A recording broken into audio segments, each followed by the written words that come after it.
It had taken months of meticulous planning to orchestrate this family reunion. I'd chosen my grandparents' sprawling Victorian estate, the place where 3 generations of our family's legacy had been built. Every detail was arranged precisely. From the catering to the vintage wine collection my grandfather had left behind, what I hadn't planned for was my wife Whitney leaning in close during the toast, her whispered words cutting through the cheerful ambient noise. "I'm leaving you." The late August sun cast long shadows across the manicured lawn as family members mingled, their laughter carrying across the estate's grounds. Before we jump back in, tell us where you're tuning in from, and if this story touches you, make sure you're subscribed, because tomorrow I've saved something extra special for you. I'd spent weeks coordinating with the event planners, ensuring everything was perfect for what was meant to be our family's first reunion in 5 years. The old Victorian mansion stood proud against the amber sky, its wraparound porch decorated with elegant white roses and fairy lights. Whitney's suggestion, ironically enough. I watched her now, moving gracefully between clusters of relatives, her designer dress catching the evening light. She'd always known how to work a room, how to make everyone feel special with just the right comment or gesture. To anyone watching, she was the perfect wife, charming, elegant, and completely devoted to family values. If only they knew she'd just shattered our 15-year marriage with 5 whispered words. My hand tightened around the crystal champagne flute as I observed her laugh at something my cousin Clara had said. The sound carried across the garden, light and carefree, as if she hadn't just detonated a bomb in our lives. But then again, Whitney didn't know about the manila envelope sitting in my study upstairs, or about the meetings I'd been having with our family's longtime lawyer, Darryl. I'd first noticed something was off 3 months ago. Little things at first, late-night phone calls she'd take in the garden, mysterious lunch meetings that never appeared on her shared calendar, and a growing distance that seemed to expand like a glacier between us. But it was the suspicious transfers from our joint account that had truly caught my attention. Regular withdrawals, just under the amount that would trigger a notification to me. Taking another sip of champagne, I allowed myself a small smile. Whitney had always been clever with money. It's what had initially drawn me to her when we met at business school. She knew how to make smart investments, how to play the long game. But she'd forgotten one crucial detail. Before we'd met, I'd already been managing significant portions of my family's trust fund. Finance wasn't just my career. It was in my blood. "Gavin, darling." Whitney's voice cut through my thoughts as she approached, her smile perfectly practiced. "Your Aunt Merrill was just asking about that charity gala next month. Should I tell her we're still attending?" I met her gaze steadily, noting the almost imperceptible challenge in her eyes. "Of course," I replied smoothly. "We wouldn't want to disappoint the Children's Hospital Board, would we?" The irony of discussing future plans wasn't lost on either of us. She hesitated for a fraction of a second, something barely noticeable flickering across her features. I'd seen that look before. It was the same one she'd given me when I'd questioned a particularly large withdrawal last month. Back then, she'd brushed it off as a donation to her alumni association. I'd pretended to believe her, just as I was pretending now that everything was normal. The evening continued its elegant progression as the sun dipped lower on the horizon. Family members shared stories over perfectly cooked steaks and aged wine, reminiscing about past reunions and catching up on recent achievements. My cousin Justin had just made partner at his law firm, and Clara's daughter had been accepted to an Ivy League school. Through it all, Whitney played her part flawlessly, but I caught her checking her phone more frequently as the night wore on. I excused myself from a conversation with my Uncle John about market trends and made my way to my grandfather's old study. The room still smelled of leather and cedar, his presence somehow lingering in the carefully maintained space. As I retrieved the manila envelope from the hidden wall safe, I couldn't help but appreciate the symmetry of the moment. This room was where I'd learned some of my most valuable lessons about family, trust, and the importance of protecting what matters. The envelope contained documents that would soon shatter Whitney's carefully laid plans, just as she'd shattered our marriage with her whispered confession. But unlike her, I believed in being prepared. The trust fund papers were just the beginning. There were files detailing every suspicious transaction, every secret meeting, and every carefully orchestrated lie she told over the past few months. As I descended the stairs back to the party, envelope in hand, I heard Whitney's laugh again. She was standing with my sister Brianna near the garden doors, champagne glass in hand, completely unaware that her world was about to shift dramatically. The night was still young, and the real family reunion was about to begin. The weight of the envelope felt satisfying in my hands as I approached them. Whitney's eyes caught the manila folder, and for just a moment, her perfect composure slipped. "Darling," she said, her voice carrying the slightest tremor, "what's that you're holding?" I smiled, the same way she had smiled at me countless times while keeping her secrets. "Just some family paperwork," I replied casually. "Actually, I think it's something we should all discuss together. Shall we gather everyone in the main hall?" Crystal chandelier cast intricate shadows across the main hall's hardwood floors as family members filtered in, their curiosity piqued by my impromptu gathering. Whitney maintained her composure, but I noticed how her fingers clutched her champagne glass a little tighter, her knuckles white against the crystal stem. She took her place near the antique fireplace, positioning herself slightly apart from the growing crowd. Always want to think about optics, even now. "What's this about, Gavin?" my sister Brianna asked, settling onto one of the Victorian-era sofas. Her eyes darted between Whitney and me, sensing the underlying tension. Brianna had always been perceptive. I'd caught her watching Whitney with increasing suspicion over the past few months. "Yes, darling," Whitney chimed in, her voice honey-sweet but lined with steel. "Why don't you tell everyone what's so important? It couldn't wait until after the reunion." There was a challenge in her tone, a subtle confidence that suggested she thought she still held the upper hand. I took my time, allowing the room to fill completely. Uncle John settled into grandfather's old leather armchair, while Aunt Merrill perched on its arm, her curiosity evident in her raised eyebrows. Cousin Clara stood near the doorway with her husband, their teenage daughters typing furiously on their phones, presumably updating their social media about the dramatic turn our family reunion had taken. "First," I began, my voice steady and clear, "I want to thank everyone for being here tonight. Family means everything to us, doesn't it, Whitney?" I met her gaze directly, watching as uncertainty flickered across her features. "It's about legacy, trust, and protecting what matters most." I opened the manila envelope deliberately, removing the first set of documents. "Whitney, you whispered something interesting to me earlier this evening. Would you like to share it with everyone, or should I?" The room fell silent, all eyes turning to my wife. She took a small step forward, her chin lifting defiantly. "If you're trying to create a scene, Gavin, it's beneath you. Whatever you think you know." $250,000, I interrupted smoothly. "That's how much you've quietly transferred out of our joint account over the past 3 months. Small amounts, carefully timed to avoid detection." I laid the bank statements on the antique coffee table, watching as nearby family members leaned in to look. "Those are private financial matters," Whitney said sharply, but I could see the first cracks in her confident facade. "Private?" I raised an eyebrow. "Like the private meetings you've been having with Felix Morrison, the ones you claimed were alumni association lunches?" A collective murmur rippled through the room. Felix Morrison's name carried weight in our circles. He was known for helping wealthy individuals move and hide assets before filing for divorce.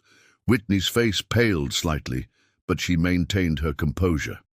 "Preparing and narrating this story took us a lot of time, So if you are enjoying it, subscribe to our channel. It means a lot to us. Now back to the story. "You've been watching me?"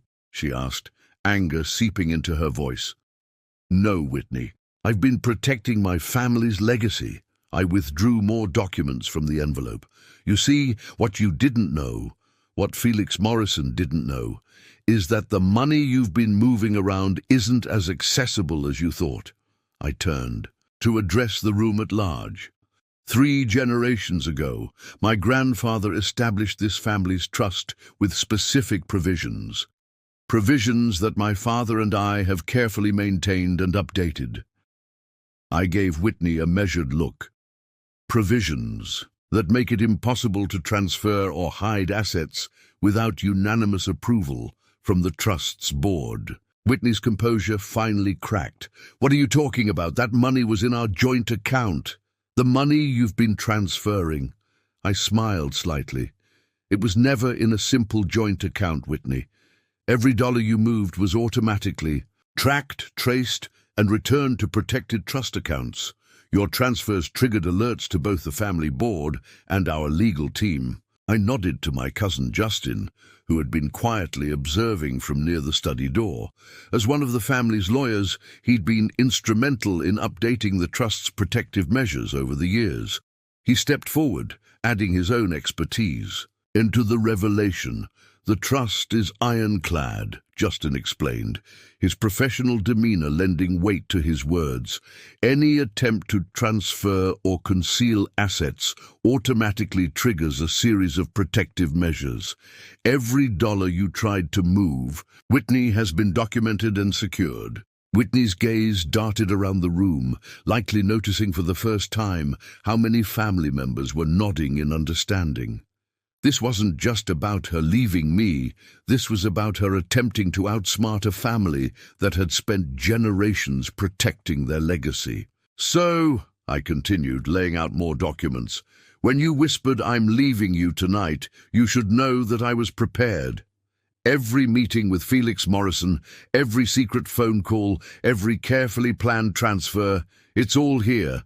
But more importantly, every dollar you tried to hide is exactly where it should be, protected by the family trust."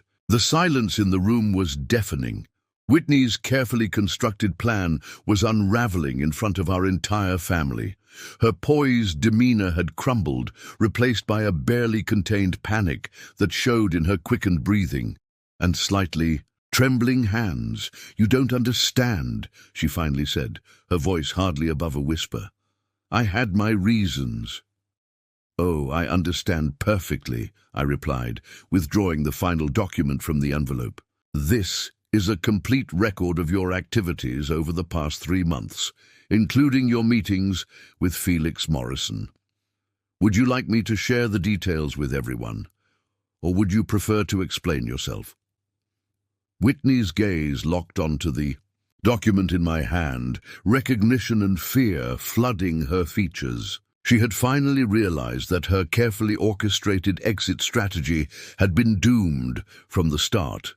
The family reunion she had thought would be her moment of triumph had become her undoing.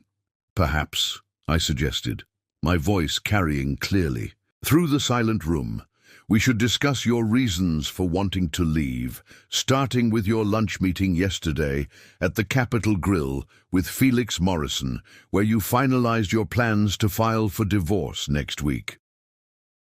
Whitney's composure cracked completely at the mention of yesterday's lunch meeting. She hadn't known I was aware of it, couldn't have known that the private investigator I'd hired had photographed every moment of her confident strategy session with Felix Morrison. Her eyes darted toward the French doors leading to the garden, as if contemplating escape, but the weight of 24 family members' stares held her in place. "You had me followed?" she asked, her voice a mixture of indignation and disbelief. The irony of her outrage wasn't lost on anyone in the room.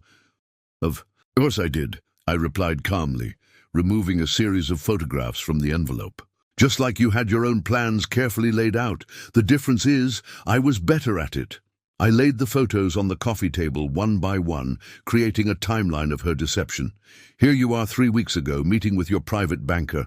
And here, leaving Felix Morrison's office last Thursday. Oh, and this one's particularly interesting.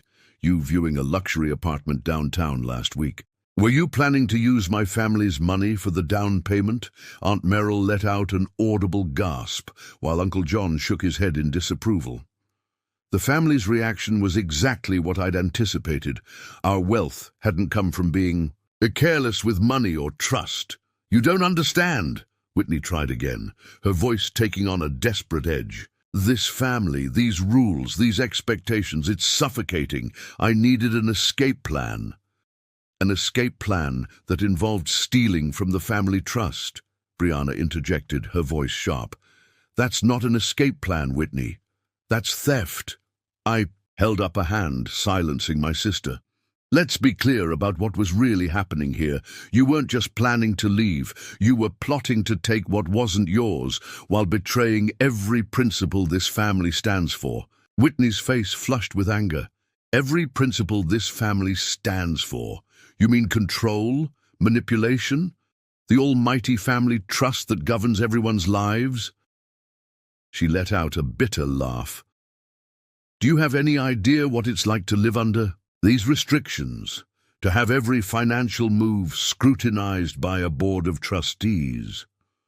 Those restrictions, Justin cut in, his lawyer's instincts taking over, are what have preserved this family's wealth for 3 generations.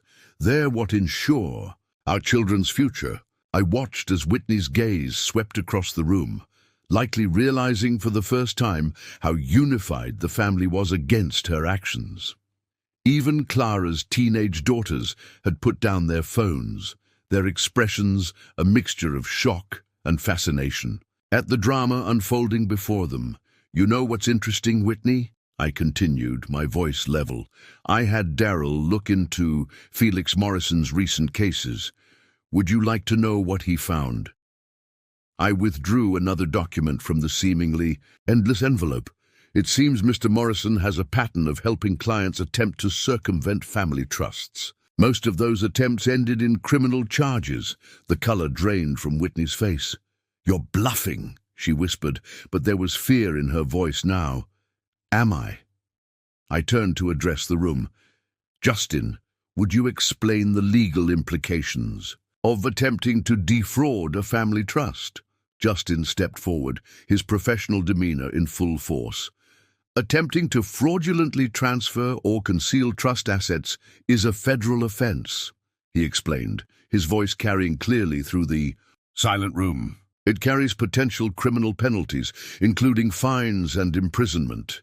You wouldn't, Whitney breathed, but her confident facade had completely crumbled. No, I wouldn't, I agreed, surprising her.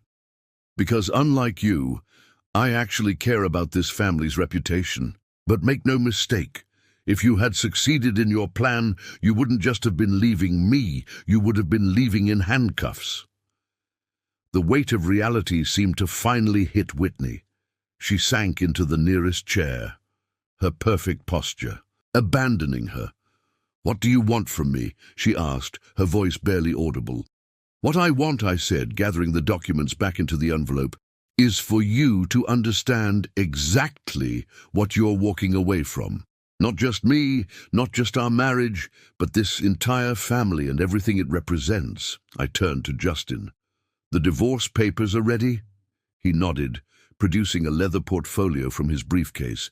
Everything's prepared, including the non-disclosure agreement and the settlement terms we discussed. Whitney's head snapped up. Settlement terms? You've already arranged everything?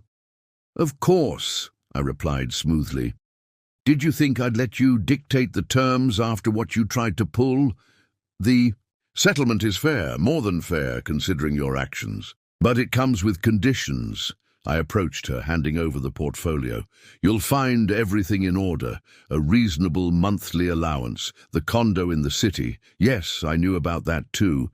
And a clean break from the family trust. In exchange, you sign the NDA and walk away quietly. And if I don't? She challenged, though her voice lacked its earlier confidence. Then we can do this the hard way, I said simply.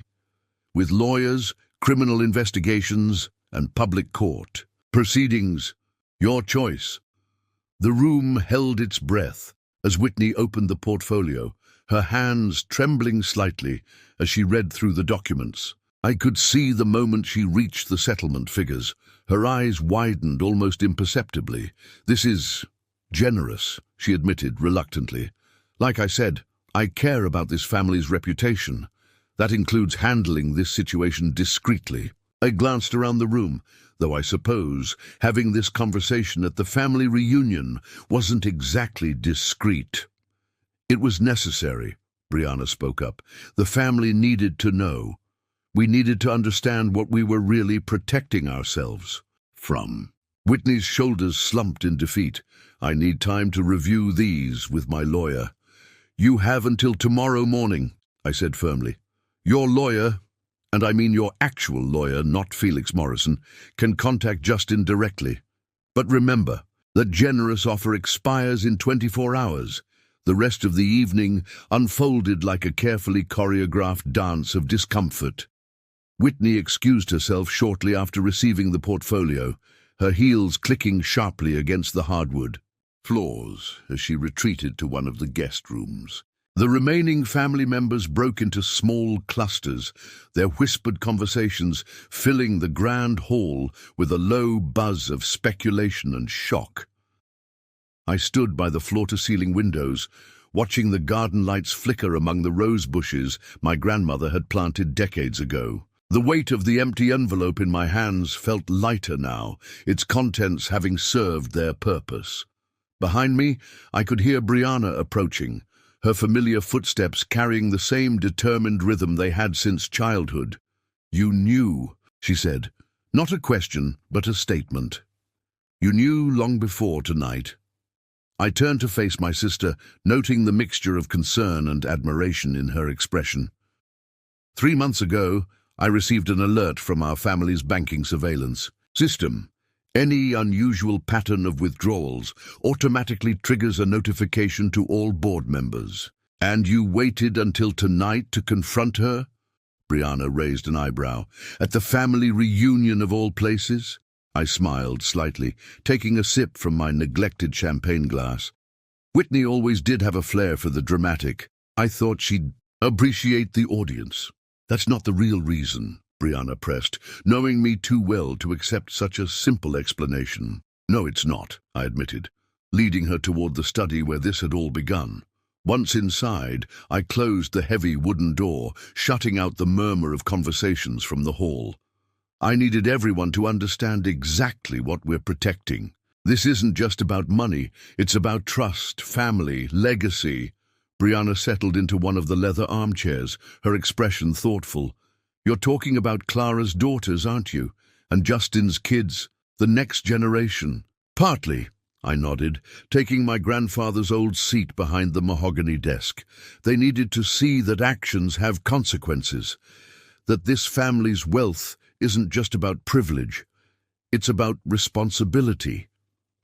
And Whitney? Did she really need to be humiliated in front of everyone? I leaned back, considering my sister's question. Whitney made her choice when she decided to conspire with Felix Morrison.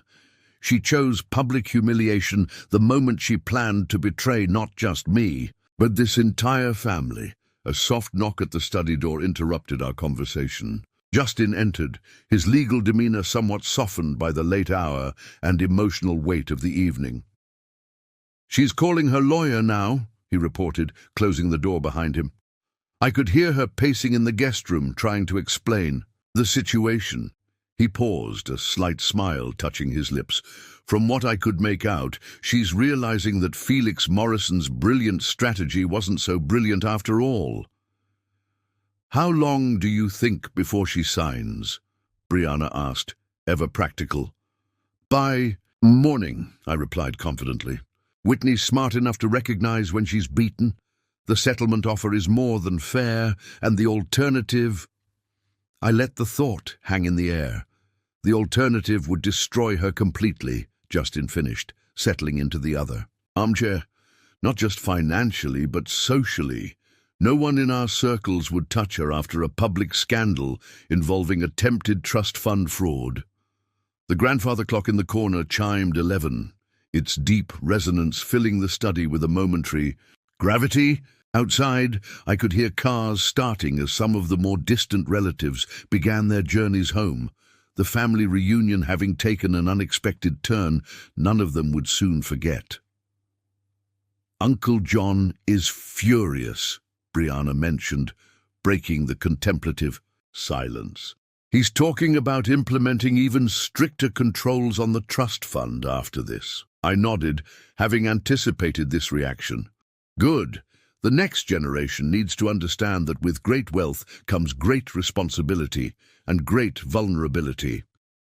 "Speaking of vulnerability," Justin interjected, his lawyer's instinct surfacing again, "we should discuss the NDA requirements. Whitney's social media presence is significant. We need to ensure she understands the consequences of even subtle implications about tonight's events." "Already handled," I assured him, opening my laptop to reveal a comprehensive monitoring system. Every social media platform, every potential outlet for her to try to spin this story, we'll be watching. The settlement agreement includes very specific clauses about digital communication. Brianna let out a low whistle. "You really did think of everything, didn't you?" "I had to," I replied, my voice growing serious. "Whitney didn't just try to take money. She tried to exploit a system our grandfather built to protect this family's future. That required a response that would resonate for generations." A soft knock at the door drew our attention. Clara entered, her expression concerned. "Whitney's asking to speak with you, Gavin. She's in the garden." I stood, straightening. "My jacket. Time to finish this. Want backup?" Brianna offered, half rising from her chair. I shook my head. "No, this needs to be between us, but stay close. Something tells me this conversation won't be as private as she's hoping." As I made my way through the now quieter house toward the garden, I could feel the weight of family portraits watching my progress. Generations of careful planning, strategic thinking, and protective measures had led to this moment. Whitney had thought she was cleverly outmaneuvering one man, not realizing she was up against the combined wisdom and resources of an entire family legacy. The garden air was cool and thick with the scent of night-blooming jasmine. Whitney stood near the stone fountain, her silhouette illuminated by the strategic landscape lighting I'd had installed last summer. Even in defeat, she maintained an air of elegance. It was one of the things that had first attracted me to her. The fountain's gentle splashing provided a deceptively peaceful backdrop as I approached Whitney. She stood with her back to me, one hand resting on the weathered stone edge of the fountain, her designer dress now slightly creased from the evening's events. The garden lights cast long shadows across the manicured lawn, creating an almost theatrical setting for what was about to unfold. "I've reviewed the settlement terms," she said without turning around, her voice carrying a hint of resignation. "They're more generous than I expected."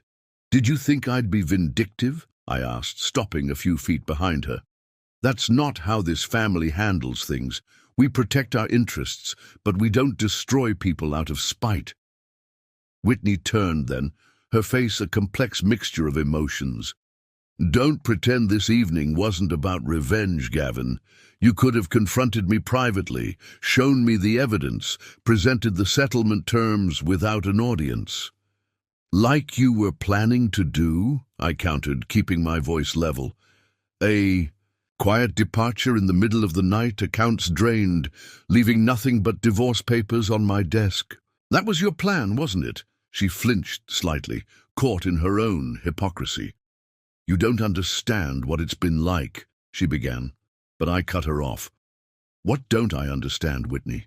The pressure of being part of this family? The responsibilities that come with the privilege? Or maybe how suffocating it feels to have every financial move monitored and questioned? All of it," she exploded, her carefully maintained composure finally shattering completely. Do you have any idea what it's like to feel like an outsider in your own marriage? To have every purchase scrutinized by a board of trustees, to live in a gilded cage where even your shopping trips are analyzed for patterns.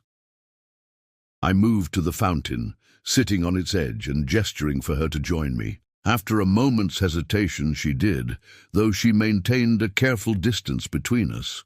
You knew what you were marrying into, I said quietly. I was transparent about the family trust, about how we protect our legacy. You said you admired it, remember, called it brilliant financial planning during our prenup discussions. I was young, she whispered, staring at her reflection in the fountain's rippling water. I thought I understood what it meant, but living it, it's different. Every time I wanted to make a spontaneous decision, start a new venture, even donate to a charity, everything had to go through channels, get approved, be analyzed. And Felix Morrison offered a way out? I prompted, watching her reaction carefully. Whitney's laugh was bitter. Felix promised he could help me reclaim my independence, as he put it, said he had experience with family trusts, knew how to work around them.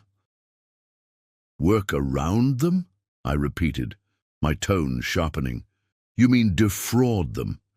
Did he tell you about his clients who ended up facing criminal charges? Or did he conveniently leave that part out of his sales pitch? She turned to me then, her eyes bright with unshed tears. Why did you wait? If you knew 3 months ago, why let me continue with a plan you knew would fail? I stood, pacing slowly in front of the fountain. Because I needed to understand how far you'd go, whether this was a momentary lapse in judgment or something more calculated. I paused, looking back at her. The regular withdrawals, the secret meetings, the apartment hunting, each step was another choice you made, another confirmation that this wasn't just about feeling constrained by family rules. What was it about then? She challenged, standing. To face me. Power, I said simply. You didn't just want financial independence. You wanted to beat the system. Prove you could outsmart the family that made you feel controlled. How am I doing so far? Whitney's silence was answer enough. In the distance, I could see shadows moving behind the manor's windows. Family members trying to discreetly observe our garden confrontation. Do you want to know your biggest mistake? I continued, my voice softening slightly. It wasn't the withdrawals or the secret meetings. It wasn't even contacting Felix Morrison. What was it then? She asked, genuine curiosity breaking through. Her defensive posture. You forgot who I was before you met me. Before I was your husband, I was my grandfather's grandson. I spent my childhood in that study, learning every detail of how he built and protected this family's legacy. The trust fund isn't just money to me, Whitney. It's his life's work, his gift to future generations. And I tried to steal from it. She completed the thought, her shoulders slumping slightly. Worse, I corrected, you tried to exploit it, use its complexity against itself. That's why tonight had to be public, why the family needed to witness this. Because the next generation needs to understand what we're really protecting here. Whitney was quiet for a long moment, absently tracing patterns in the water with her fingertips. What happens now? She finally asked. Now, I said, retrieving an envelope from my jacket pocket. You sign these papers. The settlement gives you enough to maintain a comfortable lifestyle far from here. The NDA ensures this story never becomes public gossip, and everyone moves on. Just like that? She asked, a hint of her old defiance surfacing. 15 years of marriage ends with a signature and a settlement? No, I replied firmly. 15 years of marriage ended the moment you started plotting with Felix Morrison. This? I gestured to the envelope. This is just paperwork. The garden lights suddenly dimmed, a pre-programmed signal that it was nearing midnight. Whitney took the envelope, her hands steady now. I assume you have a pen. I produced one from my pocket, watching as she used the fountain's edge as a makeshift desk. The scratch of the pen against paper seemed unnaturally loud in the quiet garden. The signed papers felt heavier in my hands than they had any right to. And Whitney stood before me, her posture straight but defeated, like a chess player who had finally recognized the inevitability of checkmate. The garden lights cast long shadows across her face, highlighting the subtle tremor in her lower lip, the only visible sign of her emotional turmoil. "Your lawyer will receive copies in the morning," I said, carefully tucking the documents into my jacket's inner pocket. "The first settlement payment will be transferred within 48 hours of final verification." Whitney nodded, her fingers absently twisting the diamond wedding ring she still wore. "And my things?" "Already arranged," I replied, revealing yet another layer of preparation that seemed to surprise her. "A moving company will be at the house tomorrow between 9 and 11. Everything we agreed upon in the settlement will be packed and delivered. To your new address. Justin has the inventory list." A bitter laugh escaped her lips. "Of course he does. You really did think of everything, didn't you?" "I had to," I responded, my voice firm but not unkind. "You left me no choice when you decided to try to outsmart 3 generations of financial planning." Movement near the French doors caught my attention. Brianna stood there, her expression concerned, as she watched our exchange. Behind her, I could see other family members trying to appear busy while obviously monitoring the situation. The family reunion had transformed into something none of them would ever forget. "They'll never trust me again, will they?" Whitney asked, following my gaze to the house. "Would you?" I countered. "You didn't just try to betray me, Whitney. You attempted to defraud the entire family trust. That's not something people easily forget or forgive." She turned back to the fountain, her reflection rippling in the disturbed water. "I never meant for it to go this far," she whispered, more to herself than to me. "Yes, you did," I corrected her gently. "Every step was calculated. Every meeting with Felix Morrison was planned. Every withdrawal was carefully timed. Don't try to minimize it now. Own your choices." Whitney's shoulders stiffened at my words. "You make it sound so cold, so mechanical. But there were reasons, Gavin. Real reasons." "Like what?" I challenged. "The suffocating family rules. The constant oversight. The lack of financial freedom. Tell me, Whitney, what would have been enough? How much money would it have taken to make you happy?" She spun to face me, anger flashing in her eyes. "It wasn't about the money. It was about control. About having the power to make my own decisions without a board of trustees analyzing every move. And yet your solution was to steal from the very system you claimed was oppressing you," I pointed out. "Do you see the irony there?" Before she could respond, Justin appeared at my side, his presence a reminder that this wasn't just a private conversation between husband and wife. It was a legal proceeding with witnesses. "The papers are signed?" he asked professionally, though he could clearly see the documents in my jacket pocket. "Yes," I confirmed. "Whitney has agreed to all terms." Justin nodded, then turned to Whitney. "The NDA takes effect immediately. Any communication about tonight's events or the circumstances leading to them will result in immediate termination of the settlement agreement. This includes social media posts, private messages, or conversations with friends and family." Whitney's jaw tightened. "I understand the terms, Justin. I did graduate from law school, remember?" "Yes," he replied coolly, "which makes your attempt to defraud the trust even more concerning. You knew exactly what you were doing." I held up a hand, stopping what could have devolved into a heated exchange. "That's enough. The papers are signed, the terms are clear, and it's time to move forward." From the house, the sound of conversations and movement had begun to die down.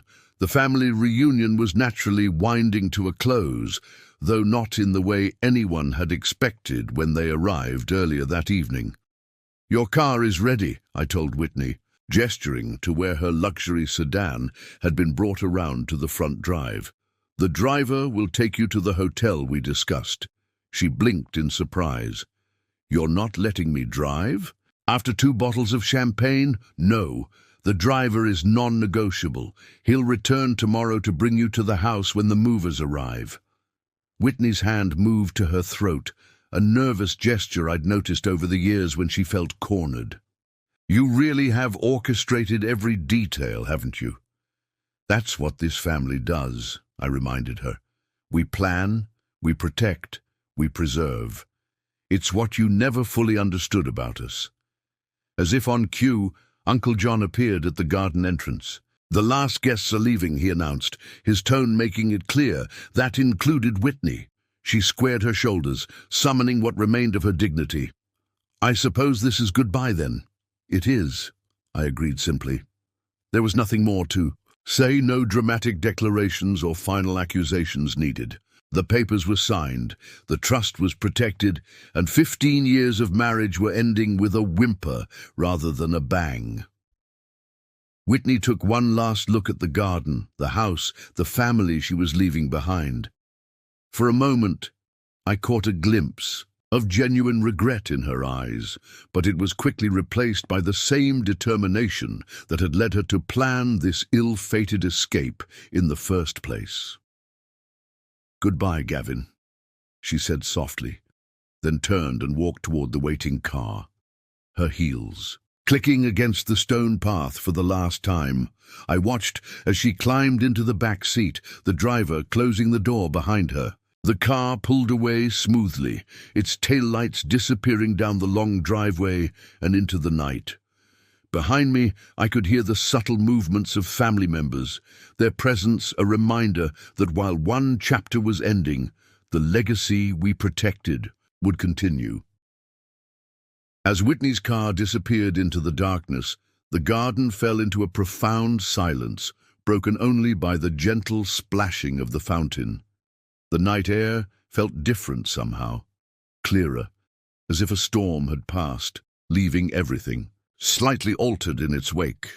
I remained standing there, watching the empty driveway long after the taillights had vanished. "You doing okay?" Brianna's voice came from behind me, followed by the familiar sound of her footsteps on the stone path.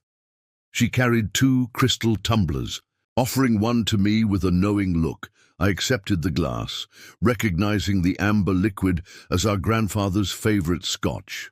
"I'm fine," I replied, taking a thoughtful sip. "It's strange.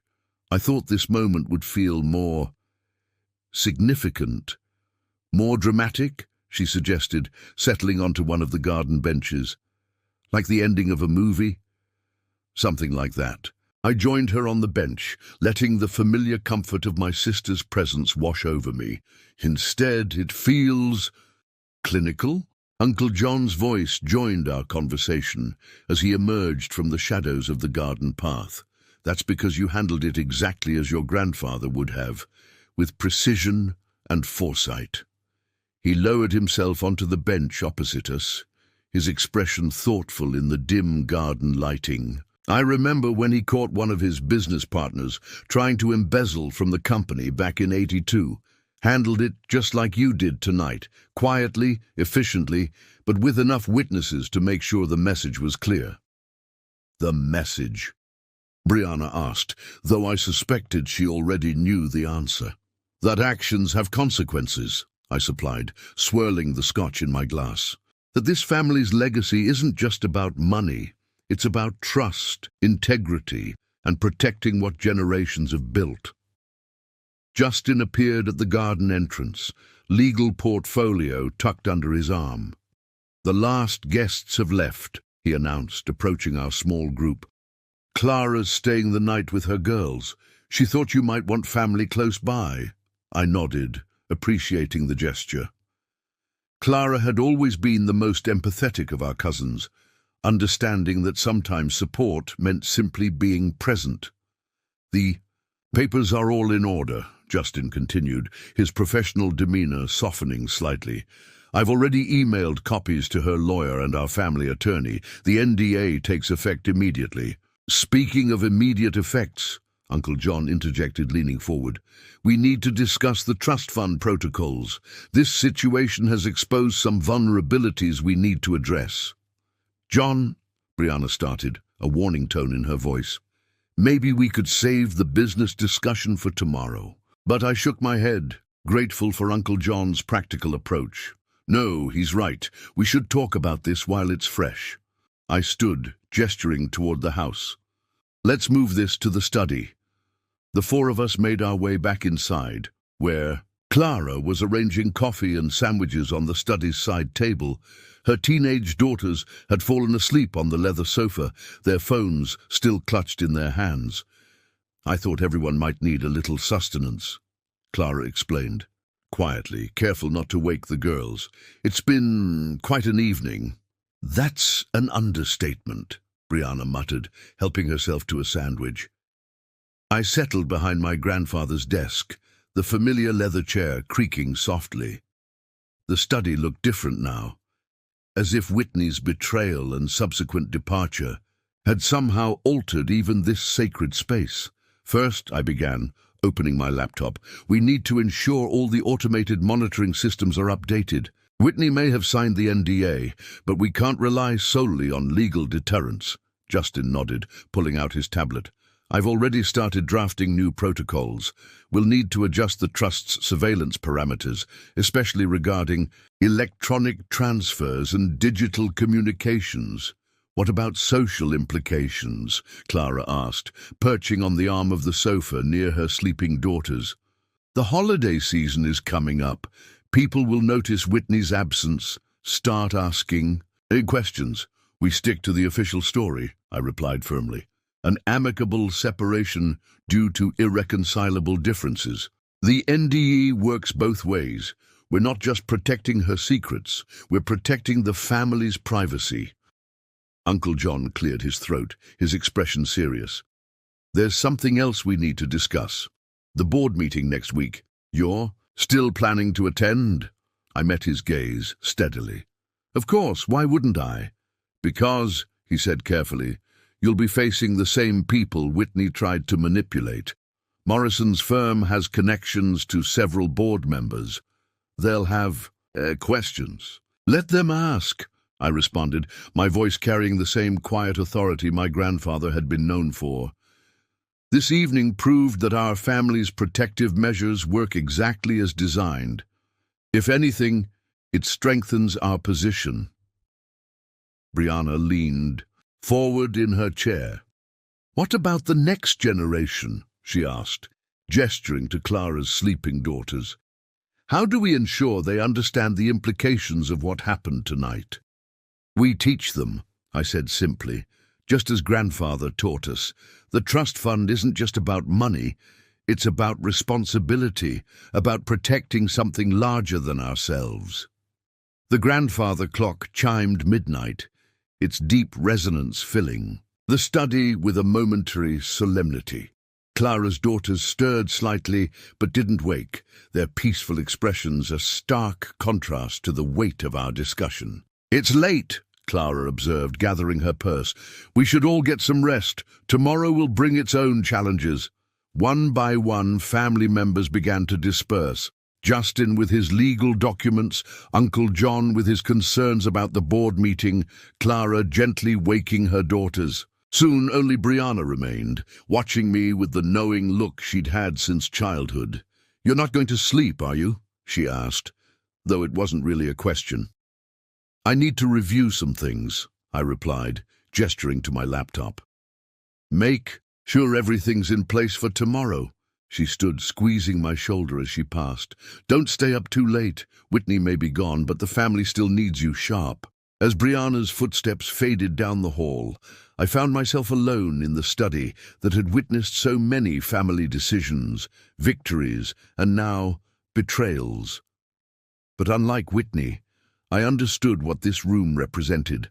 Not constraint, but protection. Not control, but preservation. Dawn broke over the estate with an almost offensive cheerfulness, sunlight streaming through the study's windows where I had spent most of the night working.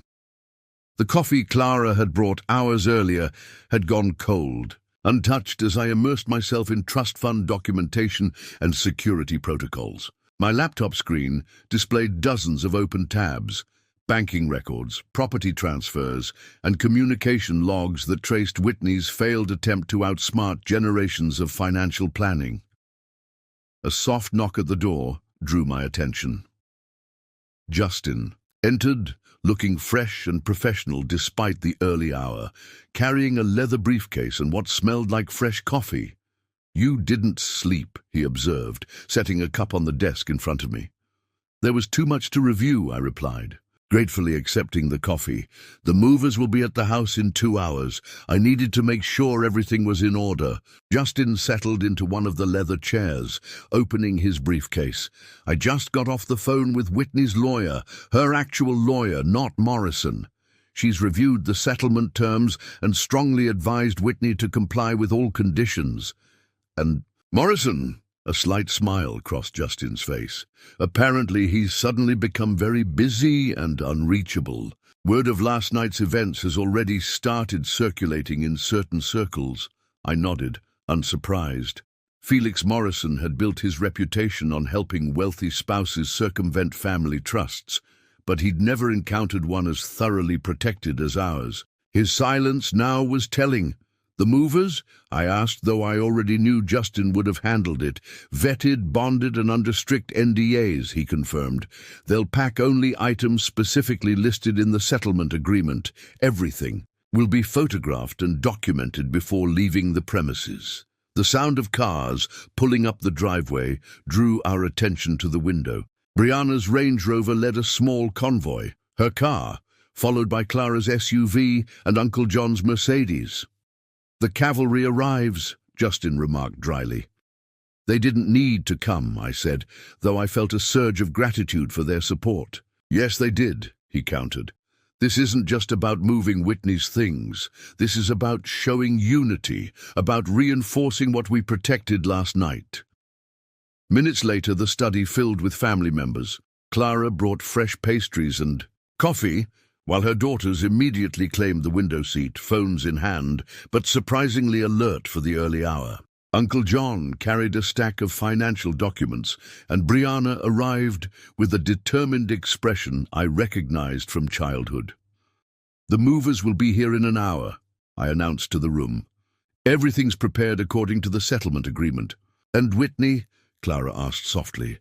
"Her driver will bring her at 9, I replied. "She'll supervise the packing but won't be allowed to remove anything not specifically listed in the agreement." Uncle John cleared his throat. "I've spoken with the other board members this morning. They're calling an emergency session for tomorrow to review trust fund security protocols." "Already?" Brianna asked, surprise evident in her voice. "They need to show decisive action," I explained. "Whitney's attempt to manipulate the trust fund has implications beyond our family. Other families with similar structures will be watching how we handle this." Justin opened his laptop, pulling up a document. "I've drafted a preliminary statement for the board meeting. It emphasizes the effectiveness of our existing security measures while acknowledging the need for continued vigilance." The sound of heavy vehicles approaching signaled the arrival of the moving company. Through the window, we watched as 3 large trucks pulled up to the front of the house, their uniformed crews emerging with professional efficiency. "Clara, can you handle the crew coordination?" I asked. "You have the inventory list." She nodded, already moving toward the door. "I'll make sure they follow the agreement exactly." "I'll help," her older daughter offered, surprising us all. "I can photograph everything before it's packed." I smiled at her initiative. "Thank you, that would be helpful. Just remember—" "I know," she interrupted with a teenager's confidence. "No social media, no sharing, strict privacy. We got the message last night, Uncle Gavin." As Clara and her daughters left to meet the movers, Uncle John spread his documents across the desk. "We need to discuss the trust fund modifications I mentioned last night. I've outlined some preliminary suggestions." For the next hour, we immersed ourselves in financial planning and security protocols.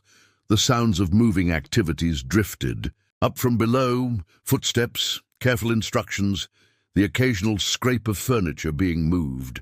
It felt surreal, this methodical dismantling of 15 years of marriage happening just one floor below while we planned for the future above. At precisely 9 o'clock, another car pulled up. Through the window, I watched Whitney emerge, dressed, impeccably as always, but lacking her usual confident posture. The driver, one of our family's trusted employees, maintained a professional distance as he escorted her to the front door. "Do you want to go down?" Brianna asked quietly. I shook my head. "No need. Clara will handle the supervision. Whitney knows the terms. She's here to oversee the packing, nothing more." Justin's phone buzzed with a text.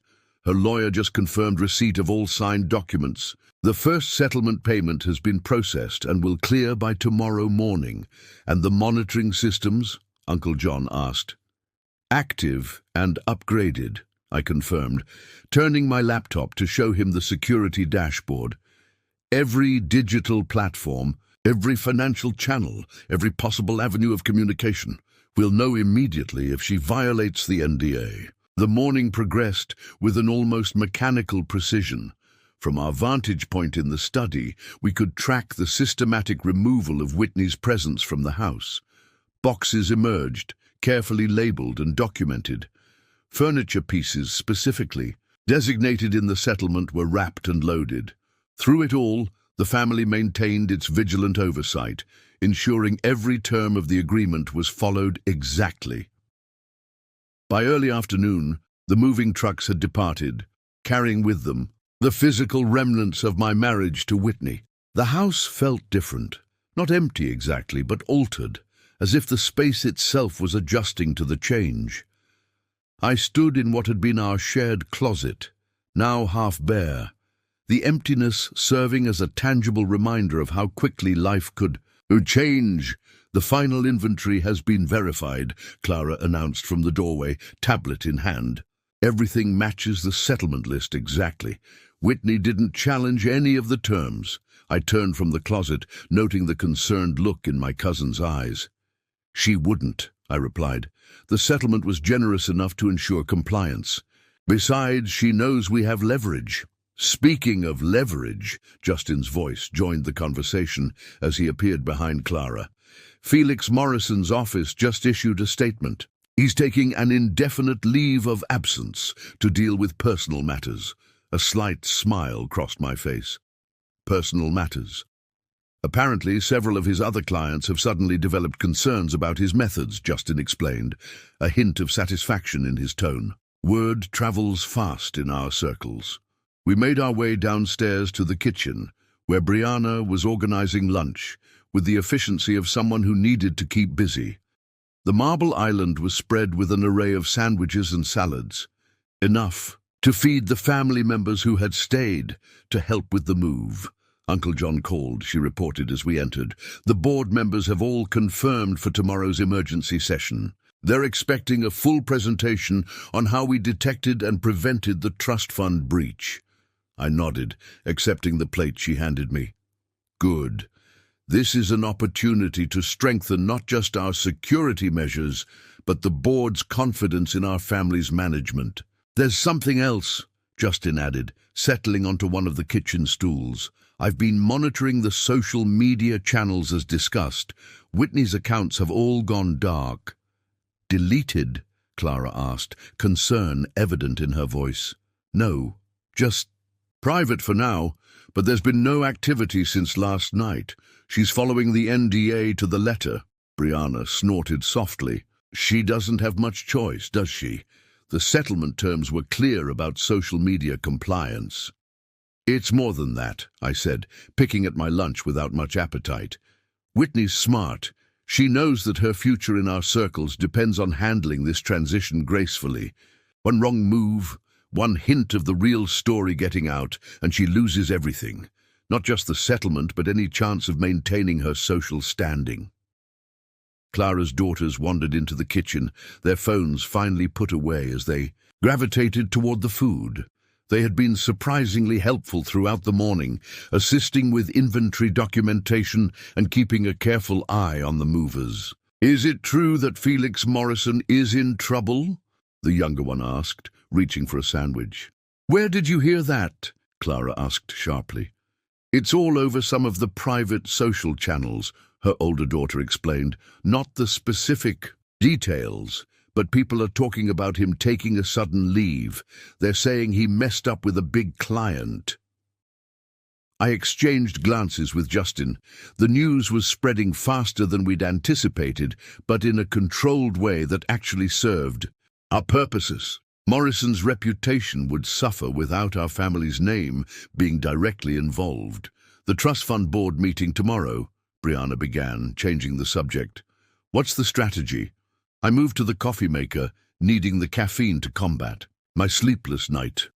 "We demonstrate strength through transparency. Show how our security measures worked exactly as designed, how we detected the attempt early, and how we handled it without public scandal. And the new protocols Uncle John wants to implement?" Justin asked. "We'll present them as proactive improvements rather than reactive measures. This isn't about admitting weaknesses. It's about showing our commitment to constant evolution and protection." The afternoon sun cast long shadows through the kitchen windows as we continued planning. Each family member had a role to play. In the coming days, Clara would manage the social aspects, ensuring our official story was subtly but firmly established in the right circles. Justin would handle the legal framework for the new security measures, while Brianna worked with Uncle John on the financial implementations. "There's one more thing we need to discuss," I said, drawing everyone's attention. "The Palmer Charity Gala next month. Whitney's pet project." Brianna noted with understanding. "She was on the organizing committee," Clara added. "People will notice if she's not involved." I nodded. "Which is why we need to handle it carefully. The family's support for the Children's Hospital can't waver because of personal matters." "I can take over her responsibilities," Clara offered. "I've worked with the committee before, and it would look natural for another family member to step in." "Good," I agreed. "But we need to be strategic about the transition. The story is that Whitney's taking time for herself, stepping back from social commitments to focus on personal growth. It's vague enough to discourage questions while maintaining everyone's dignity." Justin made some notes on his tablet. "I'll brief the committee chair personally, make sure they understand the sensitivity of the situation." A text message alert drew my attention to my phone. It was from our security team at the condo where Whitney had moved. "She settled in," I reported. "All items delivered and verified." "So that's it then," Brianna said softly. "It's really over." I looked around the kitchen at my family, these people who had come together not just to support me, but to protect something larger than any individual. "No," I corrected her. "It's not over. It's evolving. The family trust isn't just about money or rules. It's about adaptation, about growing stronger through challenges." Clara's daughters exchanged glances, and I could see they were absorbing this lesson in their own way. The next generation was learning firsthand how our family handled both success and betrayal. The boardroom on the top floor of our family's corporate headquarters had always projected an aura of power and tradition.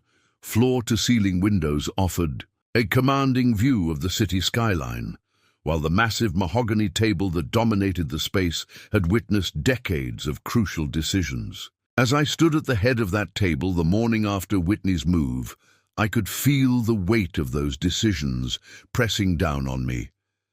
12 board members sat before me, their expressions a mixture of concern and curiosity.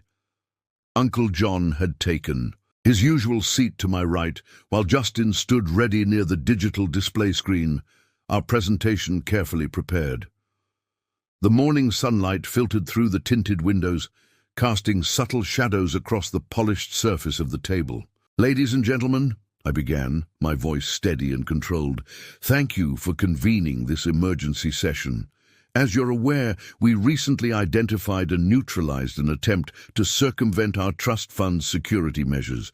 Today, we'll discuss not only how our existing protocols protected our interests, but also how we can strengthen them further." I nodded to Justin, who brought up the first slide of our presentation. The screen displayed a timeline of events, carefully sanitized, to protect the family's privacy, while emphasizing the effectiveness of our security systems. 3 months ago, I continued, our automated monitoring system detected an unusual pattern of transactions. Small amounts, strategically timed to avoid traditional security flags, but consistent enough to trigger our advanced pattern recognition protocols. One of the board members, a sharp-eyed woman named Clara Morgan, no relation, leaned forward. "And these transactions were attempted by someone with insider knowledge of our security measures?" "Yes," I confirmed, meeting her gaze steadily. "Which is precisely why our multi-layered approach to security proved crucial. No single person, regardless of their access level, can fully circumvent our protective measures." Justin advanced to the next slide, showing a detailed breakdown of the security protocols that had caught Whitney's attempts. Of course, we never mentioned her name. She was simply referred to as the involved party throughout the presentation. "As you can see," Justin explained, pointing to specific data points, "our system didn't just detect the unusual transactions. It automatically began tracking related activities across multiple platforms, digital communications, meeting schedules, even physical movements in and out of secure locations." "And the resolution?" another board member asked, his tone careful. I took control of the narrative again. "Swift, complete, and most importantly, private. The attempt was neutralized, all assets were secured, and legally binding agreements are in place to prevent any future attempts or disclosure." Uncle John cleared his throat, adding his voice to the presentation. "What's particularly noteworthy is how our existing security measures worked exactly as designed. This wasn't a failure of the system. It was a validation of our approach to protecting family assets." The next hour was spent detailing the new security protocols we proposed implementing. Additional layers of verification for large transactions, enhanced monitoring of digital communications, and stricter controls on information access. Each measure was presented not as a reaction to recent events, but as a natural evolution of our protection strategies. In essence, I concluded, this incident has provided us with valuable insights into how we can further strengthen our position. The proposed updates will ensure we remain several steps ahead of any potential threats to the family trust. The board's response was overwhelmingly positive. Our handling of the situation had demonstrated exactly what they wanted to see: calm efficiency, strategic thinking, and above all, the ability to protect the family's interests without public scandal. As the meeting concluded and board members began to file out, Clara Morgan held back, approaching me with a thoughtful expression. "That was quite impressive, Gavin," she said quietly, "though I suspect the personal cost was higher than you let on." I met her knowing look with a measured smile. "The family trust has always been about protecting something larger than any individual's interests." She nodded, understanding the subtle message. "Well, if you ever need additional support on the board, you know where to find me."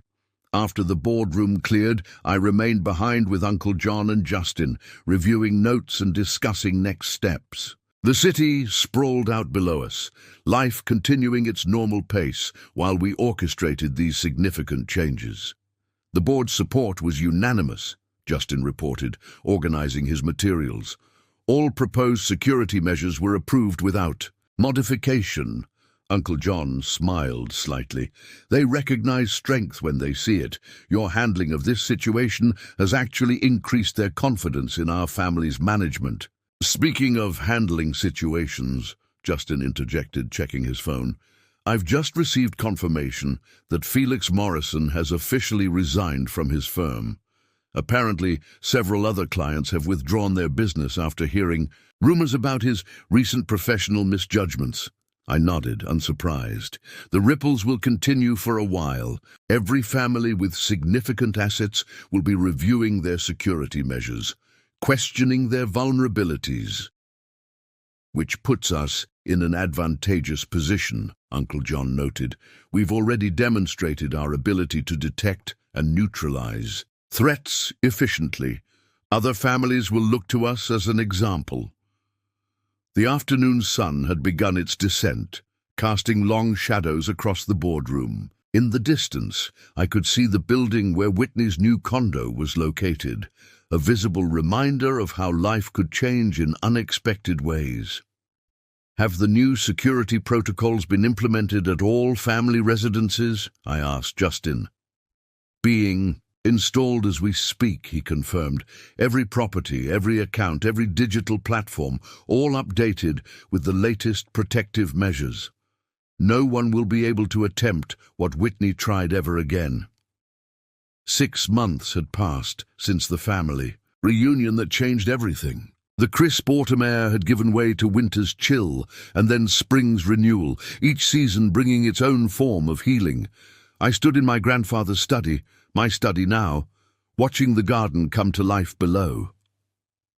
The rose bushes Whitney had once tended were being replanted under Clara's careful supervision, a symbolic fresh start for the estate. A gentle knock at the door drew my attention. Brianna entered, carrying a newspaper and wearing an expression that suggested news worth sharing. "Have you seen this?" she asked, laying the business section on my desk. The headline caught my eye immediately. Morrison and Associates closes doors. Amid client exodus. I skimmed the article, noting the carefully worded explanations about restructuring and changing market conditions. The truth, of course, was more complex. Felix Morrison's attempt to help Whitney circumvent our family trust had backfired spectacularly, sending ripples through the entire wealth management community. That's not all, Brianna continued, pulling up something on her phone. The Palmer Foundation called. They want you to join their board of directors. I raised an eyebrow. The same foundation that Whitney was so involved with? Exactly. Apparently, your handling of the transition impressed them. Clara's work on the gala committee showed them that the family's commitment to philanthropy wasn't dependent on any one person. The irony wasn't lost on me. Whitney had always seen the foundation as her personal domain, a way to establish her own identity within our family's social circle. Now, 6 months after her departure, the foundation was reaching out to strengthen ties with the family directly. Speaking of transitions, I said, gesturing to another stack of papers on my desk, Justin sent over the final implementation reports for the new security protocols. Every family in our circle has inquired about adopting similar measures. Brianna settled into one of the leather chairs, a knowing smile playing at her lips. You've turned a potential disaster into a business opportunity. Grandfather would be proud. It's more than that, I replied, moving to the window again. This was never just about money or security systems. It was about protecting something larger, a legacy of trust and responsibility. The garden below had become something of a gathering place for the family over the past months. Even now, I could see Clara's daughters helping with the rose planting, their phones forgotten as they learned about the estate's heritage from their mother. Uncle John sat on the patio, deep in discussion with Justin about what appeared to be more legal documents. "Have you heard anything?" Brianna asked softly, and we both knew she was asking about Whitney. "She's followed the agreement to the letter," I confirmed. "The monitoring systems haven't detected any violations of the NDA. Last I heard, she's taken a position with a consulting firm in the city. And you, how are you really doing?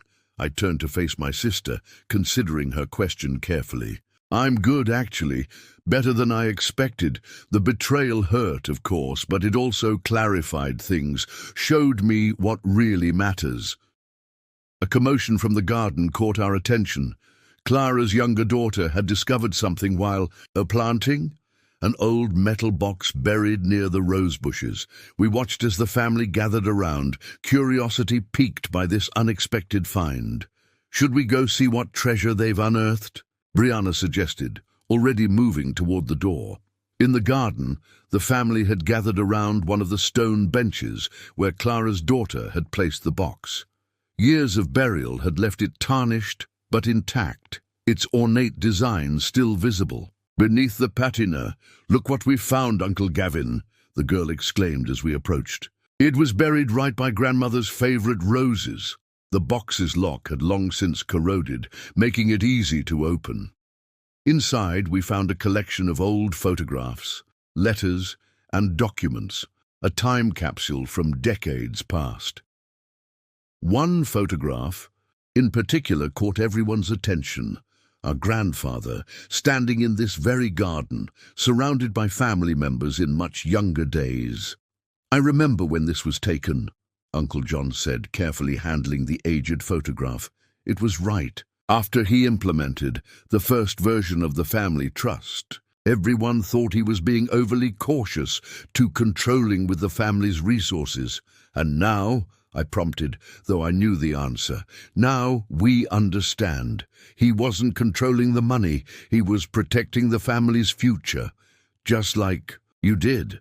As we continued exploring the box's contents, each item revealing another piece of our family's history, I felt a deep sense of connection to the past. The trust fund wasn't just a financial instrument. It was a physical manifestation of our family's values, our commitment to protecting and preserving what matters most. Justin joined us, tablet in hand, as always. "The Palmer Foundation board position," he reminded me quietly. "Should I have them send over the official invitation?" I looked around at my family, Clara teaching her daughters about our history through the discovered photographs, Brianna and Uncle John debating the significance of some old documents, all of them together, united and stronger for having weathered recent challenges. Yes, I decided, but with one condition. I want the position to be shared between Clara and me. It's time we started preparing the next generation for larger roles in our family's legacy. Clara looked up, surprised but pleased by the suggestion. Her daughter's eyes lit up at this tangible example of the family's trust extending to newer generations. "That's exactly what Grandfather would have done," Uncle John approved, carefully returning the old photograph to the box. "He always said the strength of the family trust wasn't in its rules or restrictions, but in how it brought us together, made us stronger." As the spring breeze carried the scent of freshly turned earth and new roses across the garden, I realized that Whitney's betrayal, painful as it had been, had ultimately reinforced what my grandfather had known all along. True wealth isn't measured in dollars and cents, but in the bonds of trust and loyalty that hold a family together. 1 year to the day after that fateful family reunion, I stood in the same garden where Whitney had whispered her intentions to leave. The estate had transformed in subtle but significant ways. New roses bloomed where old ones had been replanted. The fountain had been restored to its original glory, and the Victorian mansion seemed to stand taller, prouder somehow. Today marked another family gathering, though this one carried a different energy.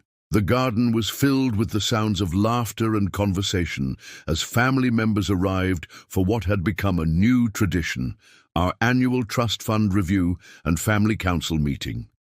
"Everything's ready in the main hall," Clara announced, approaching with her daughters in tow. Both girls had taken active roles in organizing today's event, their initial fascination with last year's drama having evolved into genuine interest in family leadership. Perfect timing, Justin added, joining us with his tablet. The board members are arriving now, and Uncle John is bringing the new security protocol presentations.